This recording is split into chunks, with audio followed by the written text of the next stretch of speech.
Assalamualaikum warahmatullahi wabarakatuh. Alhamdulillahi rabbil alamin. Wa bihi nasta'in wa ala umuri dunya waddin. Sayyidina wa maulana Muhammadin wa ala alihi wa sahbihi ajma'in. Amma ba'du.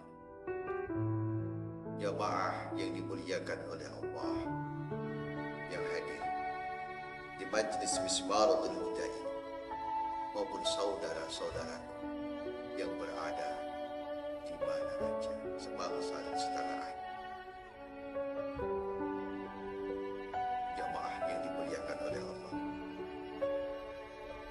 kita semua mungkin sudah tahu dan sering mendengar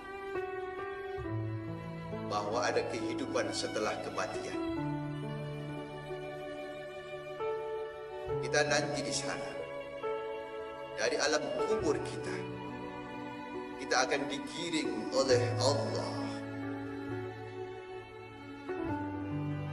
Diganti selompok, kata orang Jawa alias perak. Matahari didekatkan, jaraknya begitu dekat dengan kepala kita. Panasnya 7 kali lipat panasnya alam dunia. Betapa mengerikan,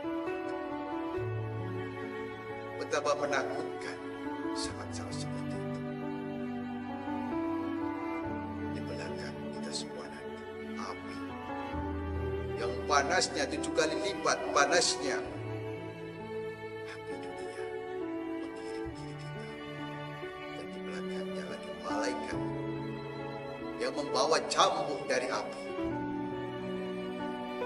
Setelah sampai kita di padang mahsyar nanti, semua manusia dari mulai Nabi Allah Adam sampai akhir zaman tumplek-plek dari siji dan berikut. Semua menanti hisab, perhitungan amal dan perbuatan yang kita lakukan selama hidup di alam. Kehausan, kelaparan akan mencekik diri kita. Panas yang luar biasa, keringat bercucuran, tak karuan, cerita tangisan jadi satu, bahkan teriakan karena rasa takut yang luar biasa saat menghadapi hisab dari Allah Subhanahu wa Ta'ala. Atau bertemu atau perhitungan amal perbuatan. Saudara-saudara yang dimuliakan oleh Allah, di sana nanti di padang mahsyar, kata Rasulullah Muhammad sallallahu alaihi wasallam, ada 3 golongan yang mana golongan ini akan mendapatkan zil atau payung atau keteduhan dari Allah di saat tidak ada payung atau zil sama sekali di sana nanti. Salasatun yudhilluhumullahu yawma la dhilla illa dhillah.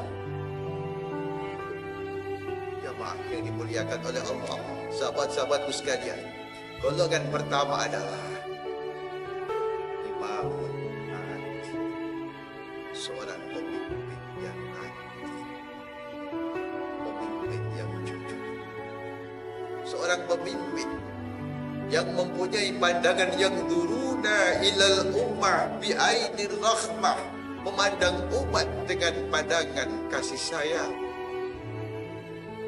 yang berikan perlindungan, yang berikan kenyamanan terhadap orang-orang yang dipimpin itu, tidak membenci lawan siapapun, status apapun yang datang ke dia untuk mencari sebuah keadilan, maka dia berikan keadilan itu dengan sebaik-baik, seadil-adil.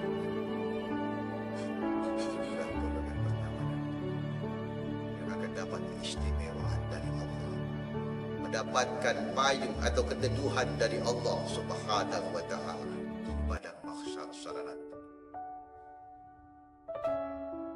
Kemudian saudara-saudaraku semua, golongan kedua adalah wa mu'adzirun hafid.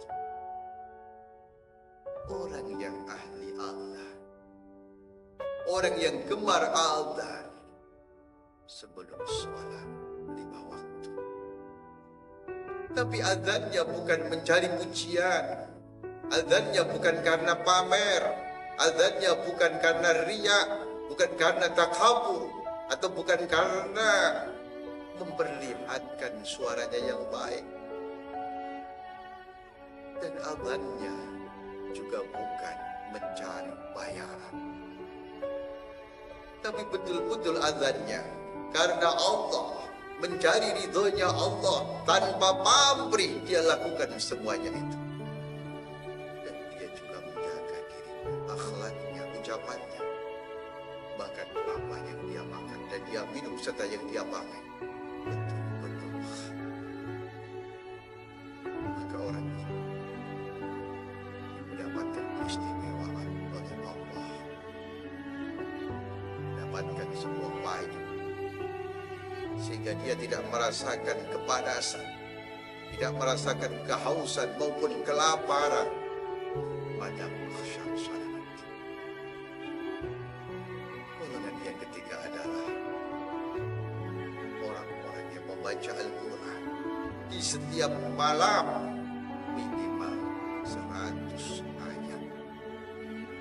Orang ini juga nanti akan mendapatkan zil atau payung atau keteduhan dari Allah Subhanahu wa taala di padang mahsyar sana nanti. Sehingga dia tidak merasa kepanasan, apalagi kehausan, apalagi kelaparan. Nikmat dia di sana. Kenapa? Karena dia ini mendapatkan syafaat Quran. Saudara-saudaraku yang dimuliakan oleh Allah, jamaah Majlis Mismaratul Huda yang berbahagia. Al-Quran ini adalah kalam Allah.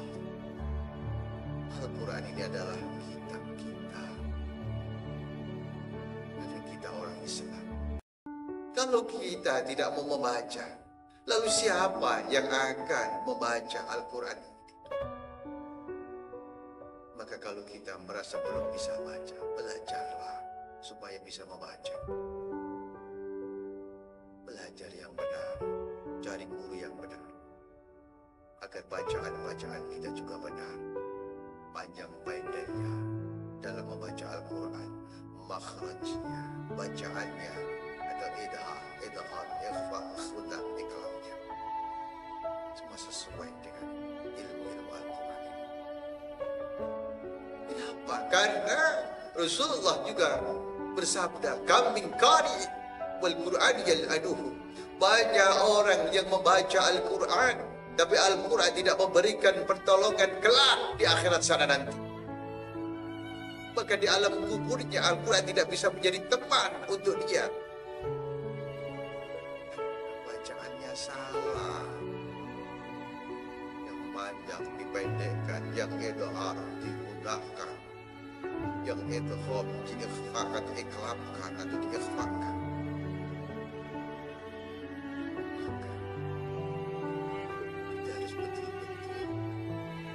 Berusaha untuk bisa membaca Al-Quran dengan benar. Semua nanti di akhir sana. Segala amal perbuatan kita akan kita pertanggungjawabkan di hadapan Allah, akan dihisab kembali oleh Allah. Sekecil apa perbuatan itu, kalau memang itu baik, maka akan dilihatkan oleh Allah kebaikan itu. Sekecil apapun perbuatan itu, kalau itu jelek, maka akan ditunjukkan oleh Allah Subhanahu wa taala, dihisab oleh Allah, akan dibalas oleh Allah. Maka jamaah yang dimuliakan oleh Allah Subhanahu wa taala, dunia wasiratul akhirah. Dunia ini adalah ladang untuk kehidupan nanti di Jadi tanami dunia ini dengan kebaikan-kebaikan, amal-amal yang soleh. Kalau memang kita orang Islam sudah bersyahadat, kita harus menjalankan sholat 5 waktu. Kalau kita memang punya harta yang banyak, sudah mencapai 1 nisab dalam 1 tahun, kita keluarkan zakat. Kita wajib melaksanakan berpuasa, berhaji juga wajib. Kalau memang kita mengharapkan ridha Allah, pertolongan dari Allah, dan amal-amal soleh yang lain selain itu masih banyak. Kemungkinan kalau kita tidak berbuat yang baik, selagi kita sempat, selagi kita hidup di alam dunia. Karena kembali saya ingatkan kepada saudara-saudara, ada kehidupan setelah kematian, ada pertanggungjawaban dari semua amal dan perbuatan. Perbuatan yang baik niati untuk mencari ridha Allah, insya Allah kita semua akan masuk dalam surga